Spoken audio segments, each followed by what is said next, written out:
கற்றது உலகளவாகவும் கல்லாதது கைவிடங்களவாகவும் இருக்கிறது.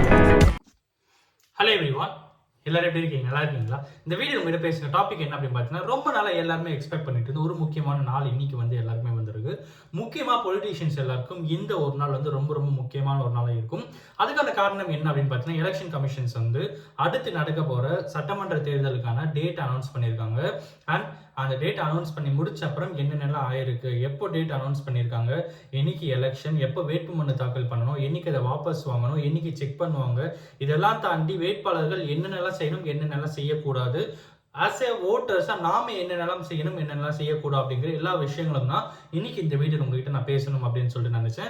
இந்த வீடியோ வந்து ரொம்ப ரொம்ப முக்கியமான ஒரு வீடியோ அப்படின்னு சொல்லி பர்சனலாக நானும் வந்து ஃபீல் பண்றேன். அதனால இன்னைக்கு இந்த வீடியோ நான் வந்து மேக் பண்ணிட்டு இருக்கேன். ஓகேங்களா? ஸோ ஃபர்ஸ்ட் விஷயம் என்ன அப்படின்னு பார்த்தீங்கன்னா, இந்த எலெக்ஷன் தமிழ்நாட்டில் எப்போ நடக்க போகுது அப்படின்னு பார்த்தீங்கன்னா April 23. ஓகேங்களா? என்னென்ன ஸ்டேட்ஸ் அப்படின்னு பார்த்தீங்கன்னா கிட்டத்தட்ட தமிழ்நாடு, கேரளா, அப்புறம் வந்து பார்த்தீங்கன்னா அஸ்ஸாம், இந்த மாதிரி வெஸ்ட் பெங்கால், பாண்டிச்சேரி, இந்த மாதிரி முக்கியமான ஸ்டேட்ஸ்ல எலெக்ஷன்ஸ் வந்து நடக்க போகுது. தமிழ்நாட்டில் April 23 ஒரே கட்டமாக தேர்தல் வந்து நடக்க போகுது. ஓகேங்களா? ஒரே ஃபேஸ் தான். அன்னைக்கு ஒரு நாள் எல்லா கான்ஸ்டிடியூன்சிஸுமே வந்து நடந்து முடிஞ்சிடும். கிட்டத்தட்ட 234 தொகுதியிலுமே அன்னைக்கு வந்து வேட்பு மனு தாக்கல்லாம் முடிஞ்சு எலெக்ஷன் வந்து April 23 தமிழ்நாட்டில் நடக்க போகுது. வேட்பு மனு தாக்கல் பண்றதுக்கான லாஸ்ட் நாள் என்னைக்கு அப்படின்னு பார்த்தீங்கன்னா 30ஆம் தேதி. ஓகேங்களா? மார்ச் 30ஆம் தேதி வேட்பு மனு தாக்கல் செய்யணும். ஏப்ரல் 6ஆம் தேதி வந்து லாஸ்ட் டேட். ஓகேங்களா? மார்ச் 30 இருந்து ஏப்ரல் 6ஆம் தேதிக்குள்ள வேட்பு மனு தாக்கல் செஞ்சிடணும். அதை பரிசீலனை செய்யறது, செக் பண்றது என்னைக்கு அப்படின்னு பார்த்தீங்கன்னா April 7 வந்து பரிசீலனை செய்வாங்க. அண்ட் வாபஸ் வாங்குறாங்க, நான் திரும்ப பெற போறோம் அப்படின்னா அதுக்கான டேட் வந்து April 9. ஓகேங்களா? April 9 நீங்க திரும்ப பெறணும். அப்ளை பண்ணுறது வந்து March 30லேருந்து April 6க்குள்ள. ஓகேங்களா? செக் பண்ணுறது April 7. இது வந்து எலெக்ஷன் அந்த ஃபார்ம் ஃபில்லிங்கான நார்மலான rules, procedures, dates, cut off dates. இன்னொரு விஷயம் என்ன அப்படின்னு பார்த்தா, ஆஸ் எ வேட்பாளரா, ஆஸ் எ நாமினியா, ஆஸ் எ வந்து ஒரு கேண்டிடேட்டா என்னென்னலாம் பண்ணணும் அப்படிங்கிற சில விஷயங்கள் இருக்கு. ஸோ ஃபர்ஸ்ட் விஷயம் வந்து பார்த்தீங்கன்னா, இனம் சார்ந்த, மொழி சார்ந்த, மதம் சார்ந்த சில விஷயங்கள், டிஸ்கிரிமினேஷன்ஸ், காஸ்ட் டிஸ்கிரிமினேஷன்ஸ், இது பத்தி பேசி ஒரு வேட்பாளர் இன்னொரு வேட்பாளர் வந்து புண்படுத்தக்கூடாது அப்படிங்கிற ஒரு முக்கியமான ஒரு விஷயத்தை வந்து சொல்லியிருக்காங்க. இன்னொரு விஷயம் என்ன அப்படின்னு பார்த்தா, அந்த ஒரு பர்டிகுலர் வேட்பாளருடைய தனிப்பட்ட வாழ்க்கையை பத்தி பேசக்கூடாது. தனிப்பட்ட வாழ்க்கை அப்படின்னா பர்சனல் வெஞ்சன்ஸ் எதுவும் இருக்கக்கூடாது. தனிப்பட்ட வாழ்க்கையை பத்தி பேசுறது அப்படிங்கிறதும் தவறான ஒரு விஷயம் அப்படின்னு சொல்லியிருக்காங்க. அண்ட் மூணாவது விஷயம் என்ன அப்படின்னு பார்த்தீங்கன்னா, அவங்களுடைய குடும்பம் சார்ந்த விஷயம் வந்து அட்டாக் பண்ணக்கூடாது. லைக் அவங்க வேட்பாளரோட வீட்டுக்கிட்ட போயிட்டு போராட்டம் பண்றது, வேட்பாளரோட வீட்டுக்கிட்ட போயிட்டு ஆர்ப்பாட்டம் பண்றது, அவங்களுடைய வேட்பாளரோட ஃபேமிலி வந்து அட்டாக் பண்ணணும் அப்படின்னு இருக்குது. இதெல்லாம் வந்து தப்பான ஒரு விஷயம் அப்படின்ற மாதிரி சொல்லியிருக்காங்க. அதுவுமே வந்து இந்த தேர்தல் நடைமுறை விதியில் இருக்கும்போது அதெல்லாம் பண்ணக்கூடாது அப்படின்னு சொல்லியிருக்காங்க.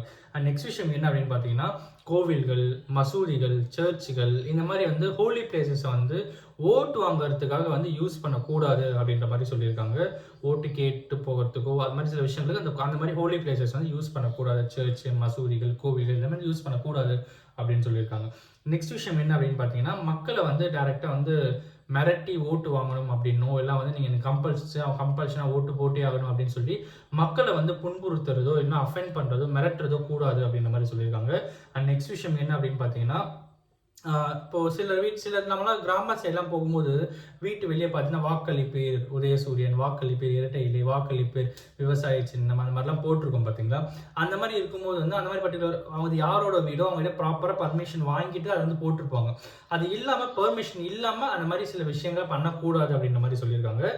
நெக்ஸ்ட் விஷயம் என்ன அப்படின்னு பார்த்தீங்கன்னா, பப்ளிக் மீட்டிங்ஸ்லாம் இருக்குல்ல, ஸோ அதெல்லாம் வந்து இன்டர்ஃபியர் ஆகக்கூடாது. லைக் ஒருத்தர் வந்து இப்போ ஒரு கட்சி சார்ந்த ஒருத்தர் ஒரு மேடை பேசிட்டு இருக்காங்க, ஒரு பப்ளிக் மீட்டிங் நடத்திட்டு இருக்காங்க. இப்போ டிஎம்கேல பப்ளிக் மீட்டிங் நடத்துறாங்க அப்படின்னா ஏடிஎம்கே அவங்க போய் இன்டர்ஃபியர் ஆகி அவங்க வந்து கேள்வி கேட்குறது, இந்த மாதிரிலாம் நீங்கள் பண்ணக்கூடாது அப்படின்ற மாதிரி சில விஷயங்கள் சொல்லியிருக்காங்க.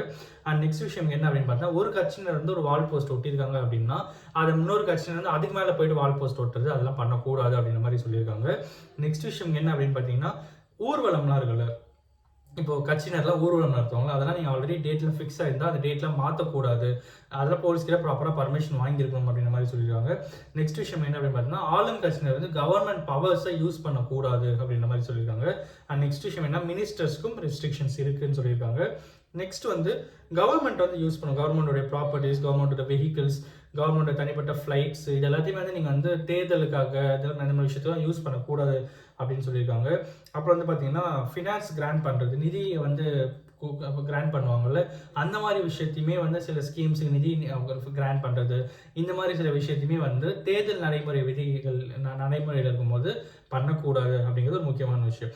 நெக்ஸ்ட் விஷயம் என்ன, புதிய திட்டங்களை அறிமுகப்படுத்துறது, ஆல்ரெடி இருந்த திட்டங்களை வந்து ஓப்பன் பண்ணுறது, இந்த மாதிரி விஷயத்தையுமே வந்து தேர்தல் விதிமுறைகள் நடைமுறையில் இருக்கும்போது அதையும் பண்ணக்கூடாது அப்படின்னு சொல்லியிருக்காங்க. அண்ட் முக்கியமான ஒரு விஷயம் என்ன அப்படின்னு பார்த்தீங்கன்னா, ஏப்ரல் 23ஆம் தேதி எலெக்ஷனில், ஸோ 2 நாளுக்கு முன்னாடி வந்து எல்லாருமே வந்து பிரச்சாரத்தை வந்து முடிச்சிடணும் அப்படிங்கிற மாதிரியும், அடுத்த 2 நாள், அதாவது தேர்தல் முந்தைய 2 நாள் வந்து எந்த ஒரு பிரச்சாரமும் நடக்கக்கூடாது, தேர்தல் டேட்லேருந்து 48 மணி நேரத்துக்கு உள்ள வந்து எல்லா பிரச்சனையும் முடிஞ்சு எல்லாம் கிளியர் ஆகிடணும் அப்படின்ற மாதிரியும் சொல்லியிருக்காங்க. இந்த எலெக்ஷன் ரொம்ப ரொம்ப சீரியஸாக பார்க்கப்படுற ஒரு எலெக்ஷனாக இருக்குது. எதனால் அப்படின்னு பார்த்தா, கிட்டத்தட்ட 4 முனை போட்டிகள் தான் வந்து ஓரளவு கன்ஃபார்ம் ஆயிருக்கு அப்படின்னு சொல்லலாம். ஒரு பக்கம் டிஎம்கே அண்ட் அலையன்ஸ், இன்னொரு பக்கம் ஏடிஎம்கே அண்ட் அலையன்ஸ், இன்னொரு பக்கம் டிவிகே தனித்து நிற்கிறாங்க, இன்னொரு பக்கம் என்டிகே தனித்து நிற்கிறாங்க.